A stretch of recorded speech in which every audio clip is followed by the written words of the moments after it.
Hello and welcome everyone to your own YouTube channel जिसका नाम है NEET Niketan. And as you guys know कि अभी हम लोग स्ट्रक्चर ऑफ एटम चैप्टर कर रहे हैं। हमने काफ़ी कुछ डिस्कस कर लिया है। पिछले सेशन में हमने कुछ इजी क्वेश्चंस का प्रॉब्लम सॉल्विंग सेशन देखा था। आज कंपैरेटिवली उससे थोड़ा हायर लेवल का और नीट के कुछ PYQs इंक्लूड करके हम फिर सारे टॉपिक्स के ऊपर प्रॉब्लम सॉल्विंग सेशन करने वाले हैं। So if you haven't watched the previous lectures, please go and watch them. So let's get started with today's PSS. Okay, so yeah, just give me one moment.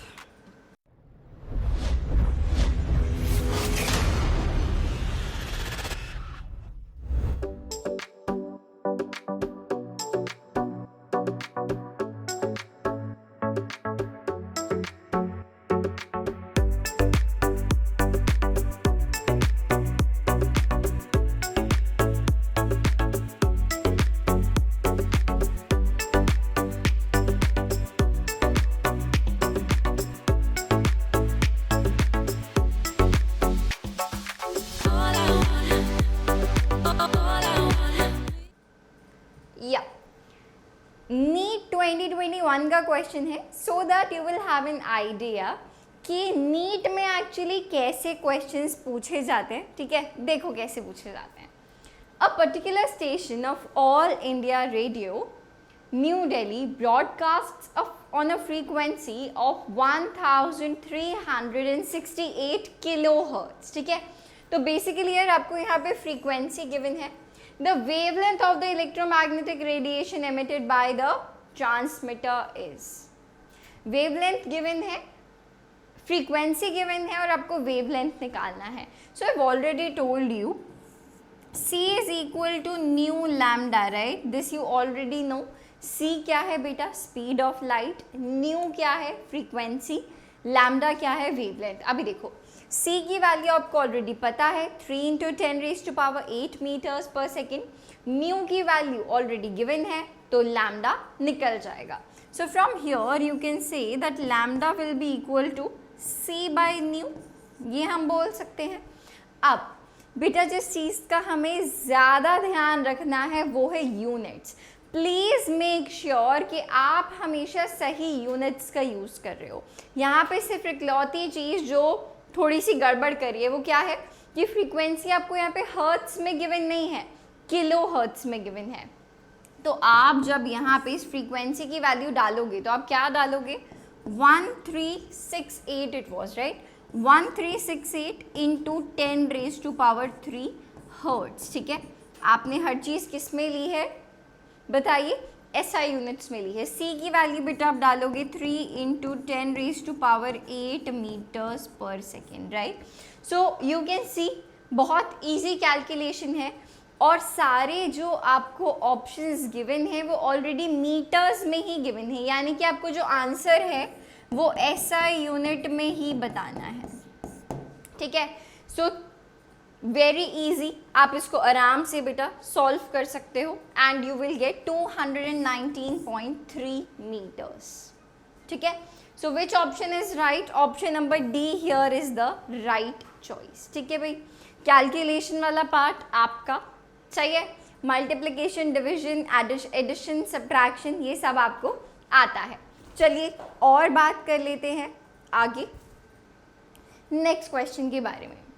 Calculate the energy in joules. अब देखो energy अगर आपको बेटा joules में निकालनी है तो इसका क्या मतलब है कि आपको बाकी सारे वैल्यूज़ को SI यूनिट्स में कंसिडर करना है। Corresponding to light of wavelength 45 nanometres. अभी देखो अभी जो आपको वेवलेंथ गिवन है बेटा वो नैनोमीटर्स में गिवन है, तो हमें इसको किस में कन्वर्ट करना पड़ेगा? मीटर्स में। हम ऑलरेडी चैप्टर नंबर 1 में पढ़ चुके हैं। 1 नैनोमीटर में बेटा कितने मीटर होते हैं? 1 nanometre is equal to 10⁻⁹ metres, right? ये हम ऑलरेडी देख चुके हैं।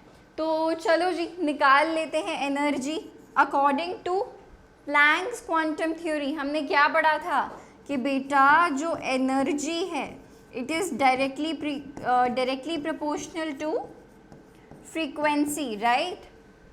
E is directly proportional to nu. तो जब आप ये proportionality साइन हटाते हो तो proportionality constant आता है कौन? h, Planck's constant. E is equal to h nu. हमें वेवलेंथ पता है तो इसको वेवलेंथ के टर्म्स में हम कैसे लिख सकते हैं? अभी हमने देखा न्यू और लैम्डा का जो प्रोडक्ट होता है it is equal to speed of light always. Nu lambda is equal to C. तो यहाँ से हम न्यू को क्या लिख सकते हैं बताइए? न्यू यहाँ से आ जाएगा c बाय लैम्डा, तो हम इसको बोल सकते हैं एच सी बाय लैम्डा. बस वैल्यू पुट कर दीजिए और हमारे पास आ जाएगा आंसर. जस्ट मेक श्योर कि हम यहाँ पे इस 45 नैनोमीटर्स को क्या डालेंगे? 45 इंटू 10⁻⁻⁹ मीटर. ठीक है, ये देखो जो ये आपको यहाँ पे ऑलरेडी बताया गया है. सही है, तो चलो अगर आप वैल्यूज़ को पुट करो तो आप क्या बोलोगे? 6.626 इंटू 10⁻⁻34 जूल सेकेंड्स में है ये h की वैल्यू. c इसको भी हम किस में डालने वाले हैं? SI units. 3 इंटू 10⁸ मीटर्स पर सेकेंड ओवर. इस लैम्डा की हम क्या वैल्यू डालेंगे? 45 इंटू 10⁻⁻⁹ मीटर्स. तो अभी देखो आपके पास जो भी एनर्जी की वैल्यू आएगी वो जूल्स में आने वाली है. क्यों? क्योंकि आपने ऑलरेडी सब कुछ SI यूनिट्स में ही पुट किया है. Is that clear? बताइए जल्दी से. I believe it is. Okay, I believe it is. ये देखो एग्जैक्टली वही सेम कैलकुलेशन है यहाँ पे. जब आप इसको सॉल्व करोगे it will come out to be 4.42 into 10⁻⁻18 joules. तो देखो कौन सा आंसर मैच कर रहा है? Option number B.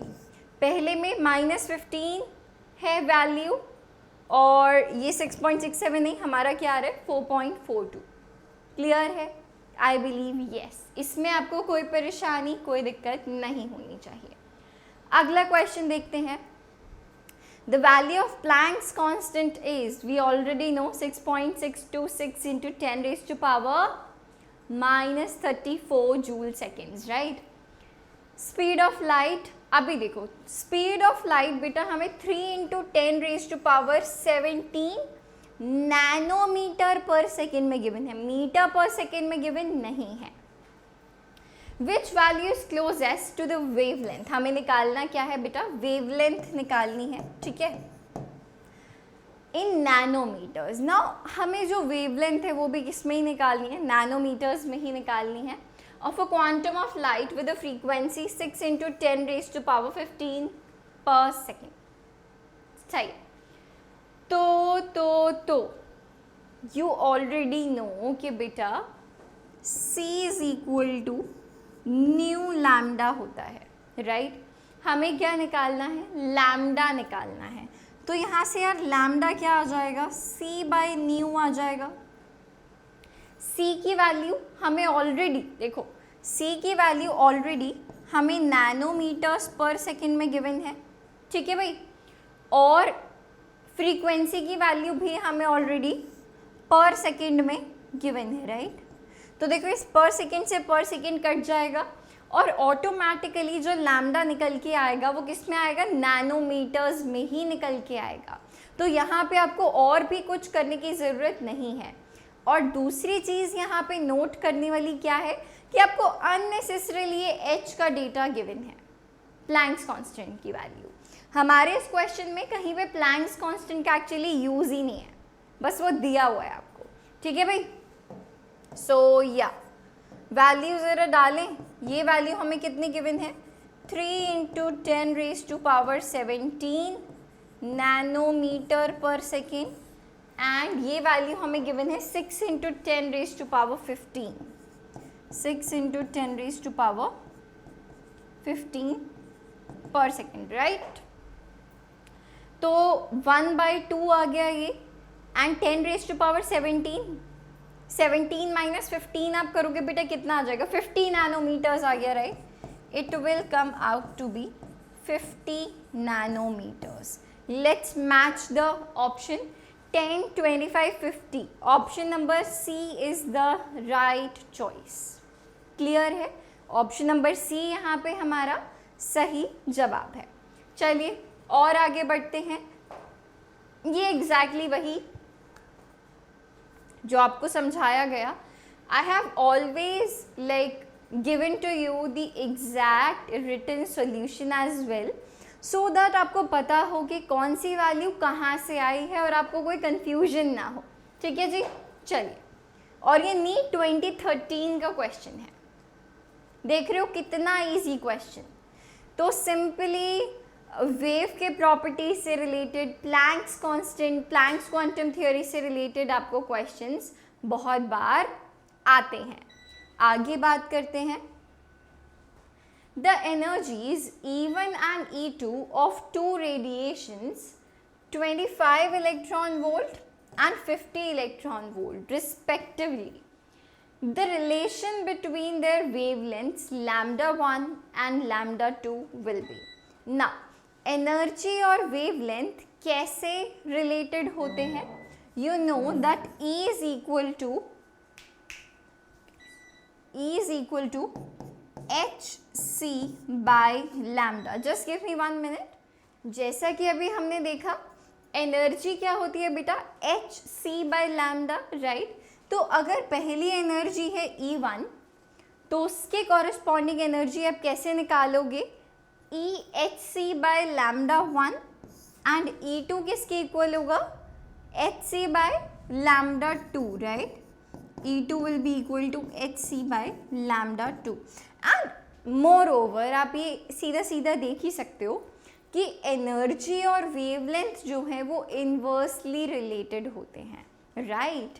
तो E1 by E2 की बेटा जब आप रेशियो निकालोगे, so it will come out to be lambda 2 by lambda 1, right? चाहे तो यहाँ से देख लो डिवाइड करके, नहीं तो आपको वैसे ही पता है कि अगर एनर्जी और वेवलेंथ जो है वो इन्वर्सली रिलेटेड है तो कुछ ऐसा रिलेशनशिप उनके बीच में इस्टेब्लिश होगा. ठीक है, तो चलो यहाँ पे एनर्जीज की वैल्यू डाल देते हैं. E1 की बेटा वैल्यू क्या है? 25 इलेक्ट्रॉन वोल्ट, और E2 की वैल्यू क्या है? 50 इलेक्ट्रॉन वोल्ट. तो ये आ गया lambda 2 by lambda 1. तो ये कितना आ गया बेटा? 1/2 आ गया ना. तो आप यहाँ से क्या बोल सकते हो? lambda 1 जब आप क्रॉस मल्टीप्लिकेशन करोगे, देखो lambda 1 is equal to 2 times lambda 2, right? आप बोल सकते हो lambda 1 is equal to 2 times lambda 2. So this is the relationship between lambda 1 and lambda 2. तो देखो ऑप्शन नंबर ए क्या कह रहा है कि lambda 1 और lambda 2 इक्वल है. नहीं, lambda 1 is equal to twice of lambda 2. Exactly यही रिलेशनशिप आ रहा है हमारे पास, तो इसीलिए ये क्या है?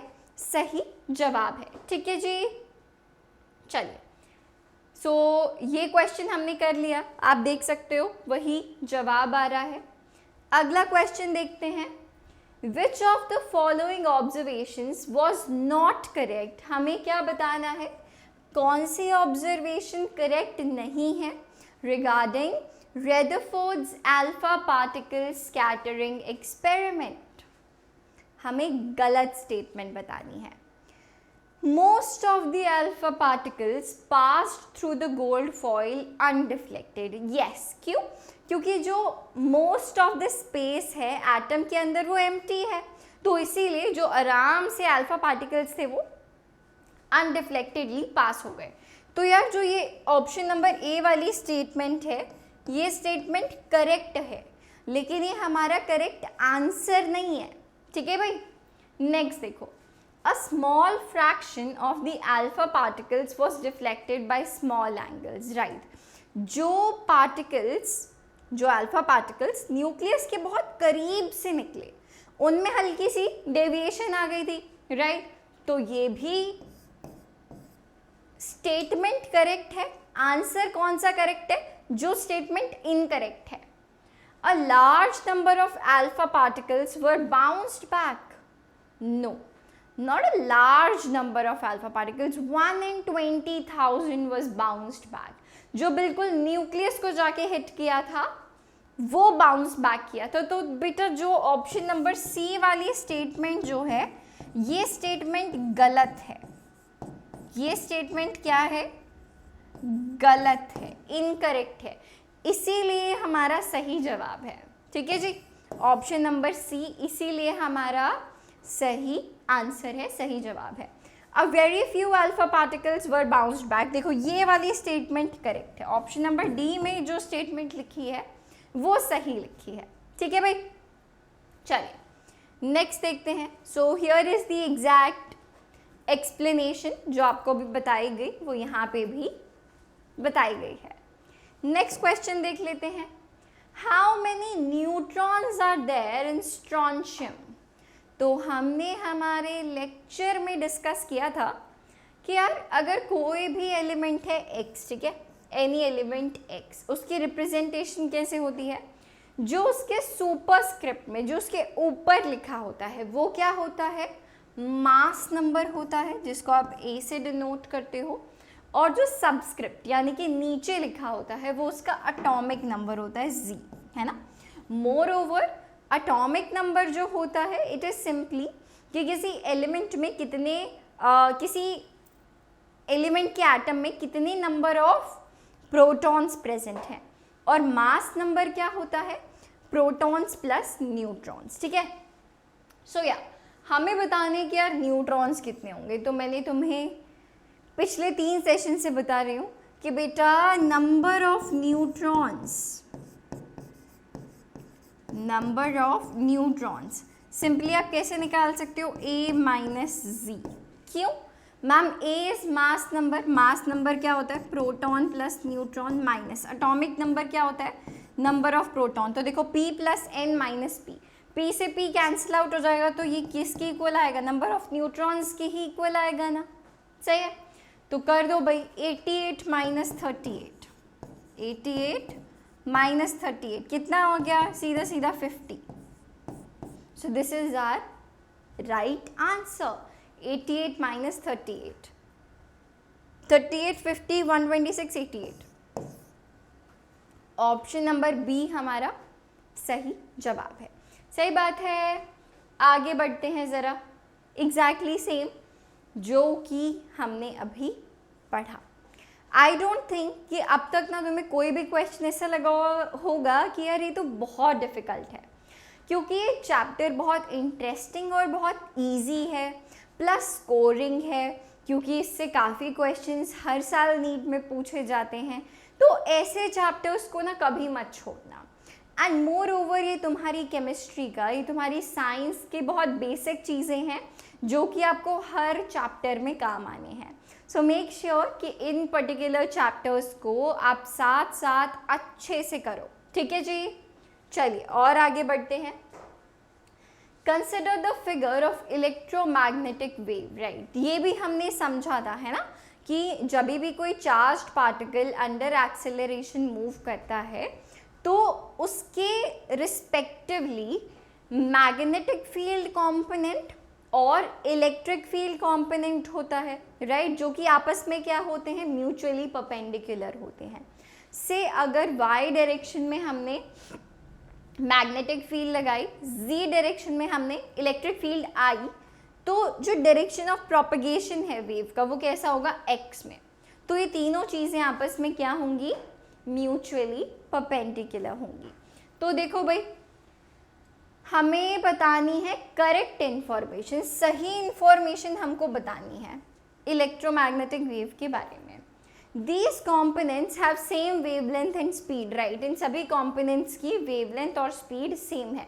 तो ऑप्शन नंबर ए सही हो गया, मार्क किया। चलो आगे नेक्स्ट क्वेश्चन करते हैं।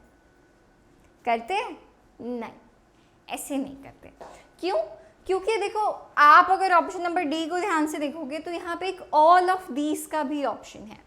समटाइम्स बच्चे क्या करते हैं, क्वेश्चन पढ़ा, ऑप्शन नंबर ए देखा, पता चला ऑप्शन नंबर ए ठीक है तो उसको टिक कर दिया। ऐसा नहीं करना। Make sure you read the entire question as well as the options, बहुत ज़रूरी है।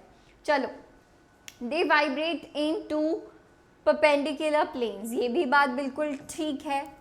electromagnetic waves do not require medium and can move in vacuum, right?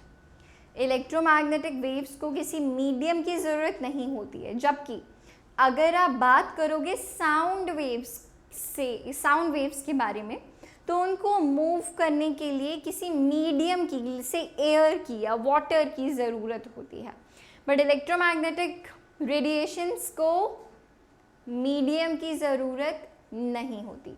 सही है। सो हमारा यहाँ पे सही जवाब है option number D, all of these.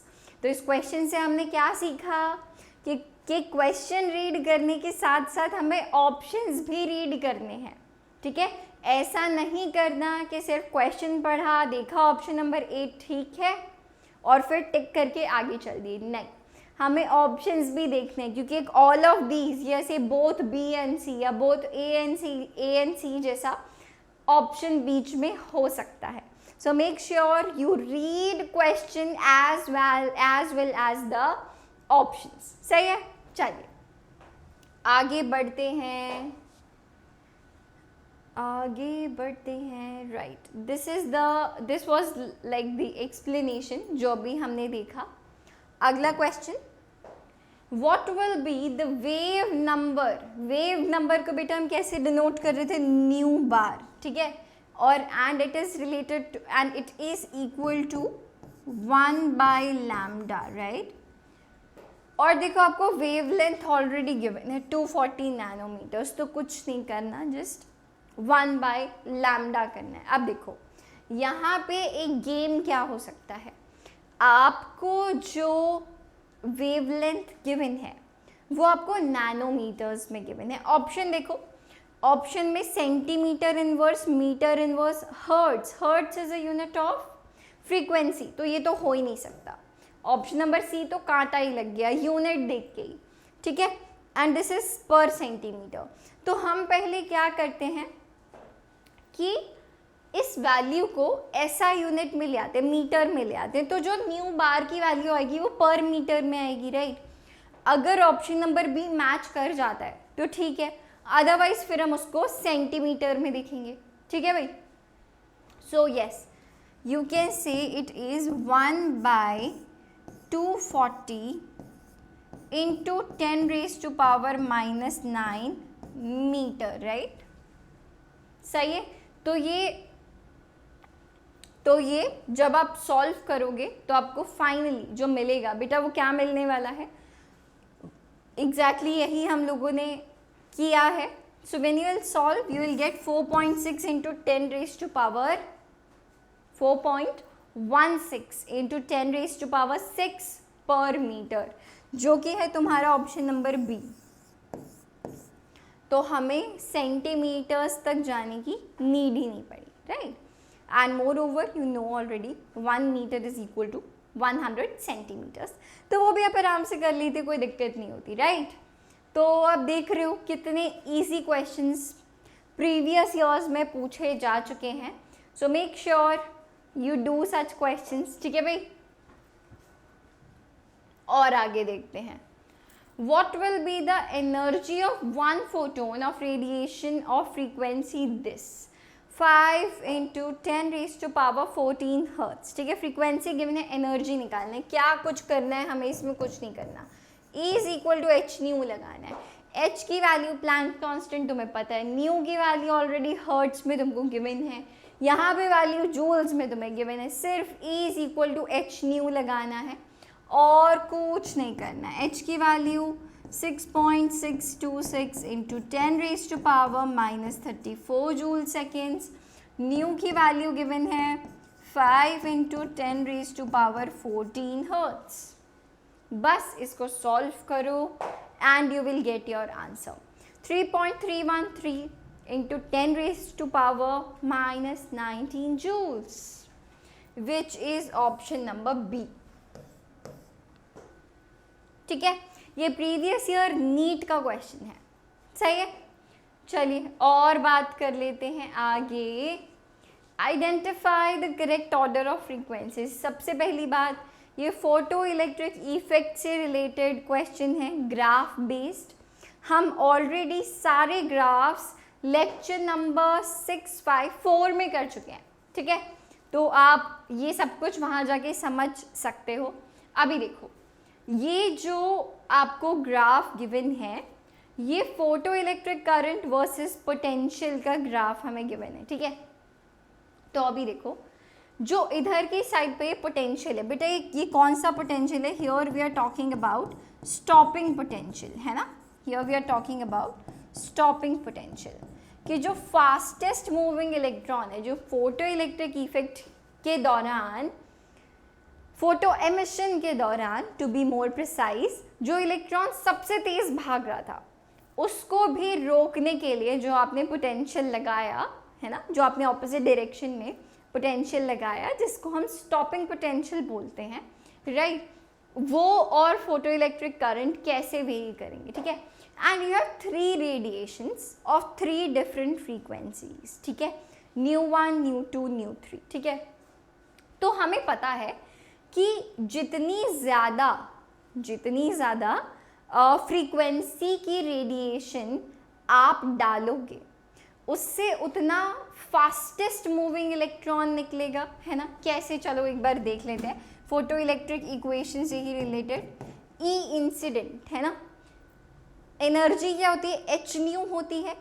जितनी ज़्यादा फ्रीक्वेंसी होगी उतनी ही ज़्यादा जो आपने रेडिएशन वहाँ डाली है, जितनी ज़्यादा उसकी फ्रीक्वेंसी होगी उतनी ही ज़्यादा उसकी एनर्जी होगी, राइट।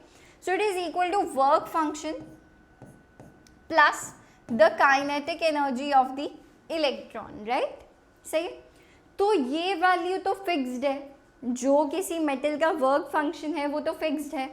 तो जितनी ज़्यादा आपने फ्रीक्वेंसी डाली उतनी ज़्यादा उस रेडिएशन की एनर्जी हुई। उससे क्या हो रहा है, जो ये इलेक्ट्रॉन निकल रहा है वो उतना ज़्यादा फास्ट मूविंग इलेक्ट्रॉन होगा, और वो इलेक्ट्रॉन जितना फास्ट मूविंग होगा उसको रोकने के लिए उतना ज़्यादा और नेगेटिव में पोटेंशियल अप्लाई करना पड़ेगा, राइट। तो जो स्टॉपिंग पोटेंशियल है वो डिपेंड करता है किसके ऊपर? फ्रीक्वेंसी के ऊपर। आपको याद होगा कि हमने एक ये ऐसे याद किया था लेक्चर में, राइट, कि वोल्टेज और काइनेटिक एनर्जी किसके ऊपर डिपेंड करती है? फ्रीक्वेंसी के ऊपर डिपेंड करती है, और जो करंट है वो इंटेंसिटी के ऊपर डिपेंड करता है, ठीक है।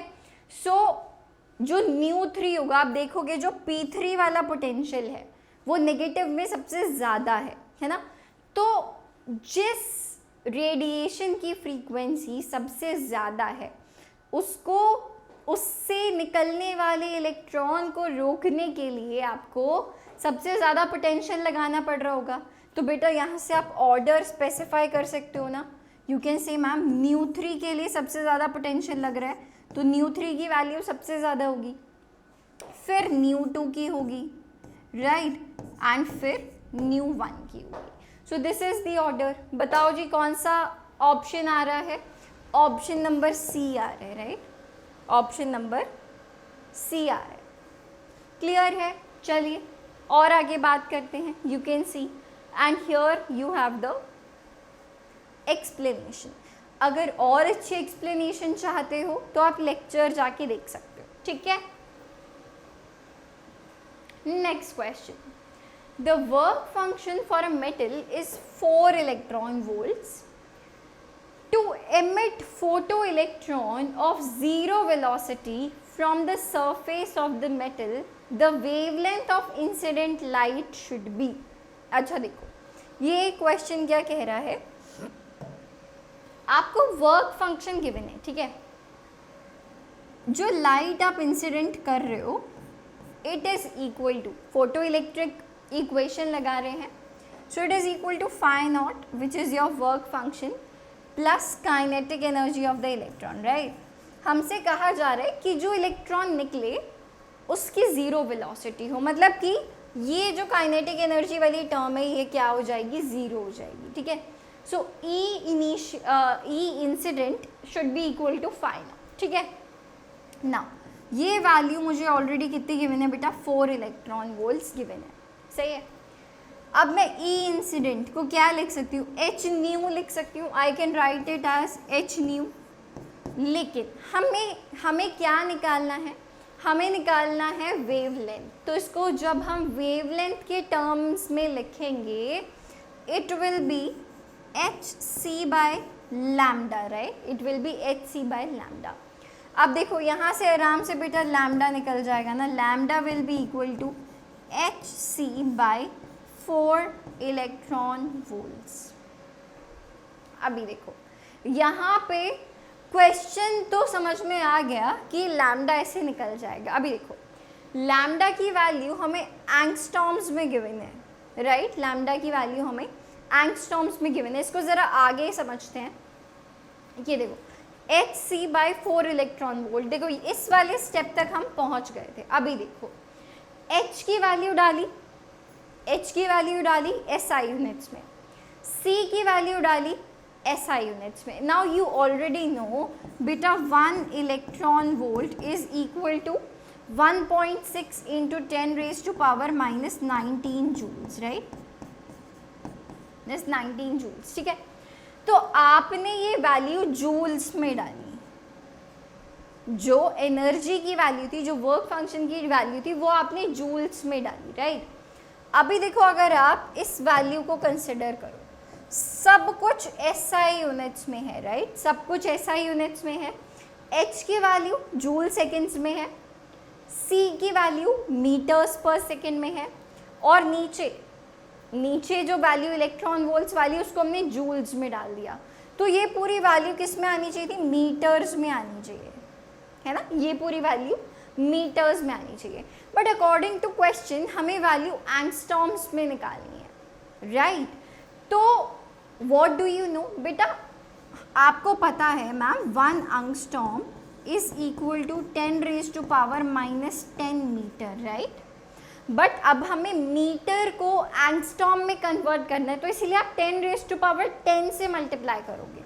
यहाँ पे इसीलिए हमने 10 रेज टू पावर 10 से मल्टीप्लाई किया। क्यों?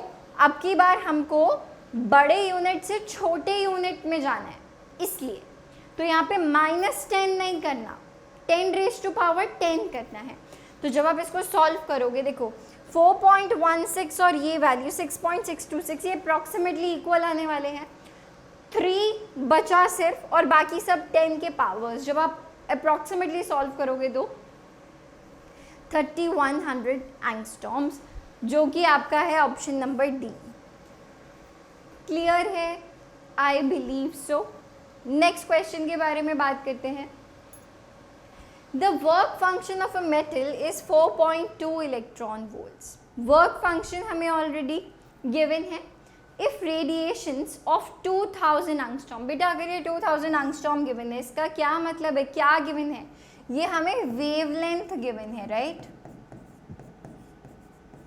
ये हमको वेवलेंथ गिवन है। Then the kinetic energy of the fastest electron is, हमें क्या बतानी है आपकी बार, मैक्सिमम काइनेटिक एनर्जी बतानी है। तो फिर से हम वही इक्वेशन यूज करेंगे, E incident is equal to work function phi naught plus kinetic energy के ई मैक्स, ठीक है। अब ये के ई मैक्स सीधा आप कैसे निकाल सकते हो, energy of incident light minus this work function of the metal. तो चलो इसको भी लिख लेते हैं। आप बोल सकते हो मैम ये kinetic energy maximum will be equal to incident light की energy minus phi naught, right, no issues. अब देखो एनर्जी ऑफ इंसिडेंट लाइट आप ऑलरेडी यहाँ वेवलेंथ से निकाल सकते हो, hc बाय लैम्डा करके, hc बाय लैम्डा करके, और फाई नॉट आपको ऑलरेडी गिवन है 4.2 इलेक्ट्रॉन वोल्ट्स। अब यहाँ पे भी जो सीन आ रहा है वो किस चीज़ का आ रहा है बेटा, SI यूनिट्स का सीन है, कि बस आपको यूनिट्स का ध्यान रखते हुए आंसर निकालना है, बाकी तो सिर्फ माइनस ही करना है और तो कुछ है ही नहीं, राइट। तो चलो इसको भी ज़रा आगे ही देखते हैं। अभी देखो एनर्जी ऑफ इंसिडेंट रेडिएशन, यही किया था हमने, hc बाय लैम्डा। ये देखो h 6.626 into 10 raise to power minus 34 joule seconds SI units में। c की value 3 into 10 raise to power 8 metres पर सेकेंड, ठीक है। और अभी देखो ये था कितना, 2000 एंगस्ट्रॉम। अब की बार हमको एंगस्ट्रॉम्स को मीटर में कन्वर्ट करना है, राइट, किस में कन्वर्ट करना है, मीटर्स में कन्वर्ट करना है। तो देखो यहाँ पे भी ज़रा मुझे गड़बड़ लग रही है। So you know already that 1 angstrom is equal to 10⁻⁻10 metres. तो यहाँ पे भी आप -10 से मल्टीप्लाई करोगे। इसको ज़रा रेड से लिख देते हैं ताकि नोटिस हो जाए। 10⁻10 मीटर, ठीक है। या फिर इसमें क्या किया जाए, जस्ट 1 मिनट, इसको ना ज़रा ऐसे कर लेते हैं, वापस से लिख देंगे हम इसको, कोई दिक्कत नहीं होगी। तो आप बोल सकते हो 10⁻⁻10, ठीक है जी। आई डोंट थिंक इसमें कोई दिक्कत वाली बात है। कूल है? यस मैम, कूल है। नाउ इट्स ओके, ठीक है। तो जब आप एनर्जी को आपने किस में निकाल लिया, जो इंसिडेंट वाली एनर्जी है आपने उसको किस में निकाल लिया, जूल्स में निकाल लिया आंसर, ठीक है। जो फाई की वैल्यू आपको ऑलरेडी 4.2 इलेक्ट्रॉन वोल्ट्स गिवन है, इसको अगर जूल्स में कन्वर्ट करना है तो मल्टीप्लाइड बाय व्हाट, 1.6 इंटू 10⁻⁻19। तो देखो आपकी ये वैल्यू भी किस में आ गई, जूल्स में आ गई, राइट। ये वैल्यू भी आपकी जूल्स में आ गई। तो बस E माइनस ये साई, बेटा जो साइन है यहाँ पे वर्क फंक्शन के लिए गिवन है, तो जब आप E माइनस फाई करोगे तो आपको kinetic energy of the fastest moving electron ये यहाँ पे मिल जाएगी। सही है। देखो ये वैल्यू कितनी आई थी, E इंसिडेंट की ये वैल्यू है, ये वैल्यू हमारे पास आई E इंसिडेंट की, और ये वैल्यू हमारे पास 4.2 को 1.6 इंटू 10⁻⁻19 से मल्टीप्लाई करके आई किसकी, वर्क फंक्शन की। तो देखो आपने यहाँ से 10⁻⁻19 को कॉमन ले लिया, तो बचा क्या, 9.939 माइनस 6.728, देखो ये आ गया ना 3.2, ठीक है। सो 3.2 इंटू 10⁻⁻19 जूल्स। एक बार फिर से समझ लीजिए, कोई दिक्कत है तो इस ई इंसिडेंट को बेटा हमने क्या लिखा, hc/λ, hc/λ लिखा, ठीक है। सब चीज़ों को SI यूनिट्स में जब हमने किया तो ये वैल्यू किस में आ गई, जूल्स में आई, ठीक है। और इस वर्क फंक्शन को, क्योंकि हमें इलेक्ट्रॉन वोल्ट्स में गिवन था, तो हमने क्या किया, क्योंकि हमें पता है 1 electron volt is equal to 1.6 into 10⁻⁻19 joules, तो हमने क्या किया, इस 4.2 को मल्टीप्लाई कर दिया इस वैल्यू से, 1.6 इंटू 10⁻⁻19 जूल्स। तो ये दोनों ही वैल्यू जूल्स में आ गए, तो आपने फिर इनको आपस में माइनस कर दिया, ठीक है। चलिए और आगे क्वेश्चन देखते हैं। The work function of a certain metal is 4.2 electron volts. फिर से हमें क्या गिवन है, वर्क फंक्शन की वैल्यू गिवन है। Will this metal give photo electric effect emission for incident radiation of wavelength 330 nanometre. कि अगर आपने इस मेटल के ऊपर एक ऐसी रेडिएशन डाली जो कि 330 नैनोमीटर्स है, क्या ये metal photo electric effect show करेगा। तो अगर इसके बेटा जब आप एनर्जी की, वर्क फंक्शन की वैल्यू जब आप निकालोगे, जब आप इसके लिए फाई नॉट की वैल्यू निकालोगे, अगर ये वैल्यू वर्क फंक्शन से, जब वर्क फंक्शन तो चलो फाई नॉट ऑलरेडी आपको 4.2 इलेक्ट्रॉन वोल्ट्स गिवन है, राइट। फाई नॉट की वैल्यू आपको ऑलरेडी 4.2 इलेक्ट्रॉन वोल्ट्स गिवन है, राइट। जब आप इस रेडिएशन से रिलेटेड एनर्जी निकालोगे, ठीक है, अगर वो एनर्जी फाई नॉट के कम से कम बराबर आती है तब जाके फोटो इलेक्ट्रिक इफेक्ट देखा जाएगा, ठीक है। तो चलो अगर आप एनर्जी निकालो इंसिडेंट लाइट की, वो बेटा कितनी है, hc/λ से निकाल सकते हैं सीधा, ठीक है। h की वैल्यू आपको पता है 6.626 इंटू 10 रेज टू पावर -34। सी की वैल्यू भी हम लोग किस में डाल रहे हैं, एसआई यूनिट्स में, 3 into 10 raise to power 8 metres पर सेकेंड। और लैम्डा की वैल्यू हमें गिवन है नैनोमीटर्स में, हम किस में डालेंगे, मीटर्स में। So 330 into 10 raise to power -9 metres. सही है। तो ये देखो, तो एग्जैक्टली देखो वही चीज़ करी हुई है यहाँ पे। तो जब आपको एनर्जी मिलेगी it will be 6 into 10 raise to power -19 joules. और अगर आपको इलेक्ट्रॉन वोल्ट्स में निकालना है तो डिवाइड कर दो, ठीक है, 1.6 इंटू 10 रेज टू पावर -19 से। तो ये वैल्यू आ जाती है 3.79 वोल्ट्स। अब देखो, क्योंकि ये वैल्यू जो है वो कम है किससे, वर्क फंक्शन से, मिनिमम इतनी एनर्जी की रेडिएशन तो हमें डालनी ही पड़ेगी ताकि हमारा मेटल फोटो इलेक्ट्रिक इफेक्ट को शो करे, ठीक है। तो इसीलिए ये रेडिएशन के द्वारा फोटो इलेक्ट्रिक इफेक्ट नहीं होगा, सही है। Since E is less than the work function, hence no photoelectric emission will take place. कोई फोटो इलेक्ट्रिक एमिशन नहीं होगा। आगे देखते हैं। The graph below shows the relationship between frequency of radiation incident on a photosensitive surface and the maximum kinetic energy of the emitted photoelectrons. What does the point P represent? अच्छा जी, kinetic energy और frequency के बीच का graph है, हमें पता है directly related है, but point P क्या सिग्निफाई कर रहा है। अभी देखो, आपको पता है कि एक सर्टेन फ्रीक्वेंसी से ज़्यादा की फ्रीक्वेंसी, जिसको आप थ्रेशहोल्ड फ्रीक्वेंसी बोलते हो, जब तक आप कम से कम उतनी या उससे ज़्यादा फ्रीक्वेंसी की रेडिएशन हमारे सरफेस पे, मेटल सरफेस पे स्ट्राइक नहीं होगी, तब तक फोटो इलेक्ट्रिक इफेक्ट नहीं होगा। तो ये पॉइंट P क्या है, फंडामेंटल फ्रीक्वेंसी नहीं, photo electron frequency no, photo escape frequency no, threshold frequency yes, ठीक है। This is threshold frequency, option number D.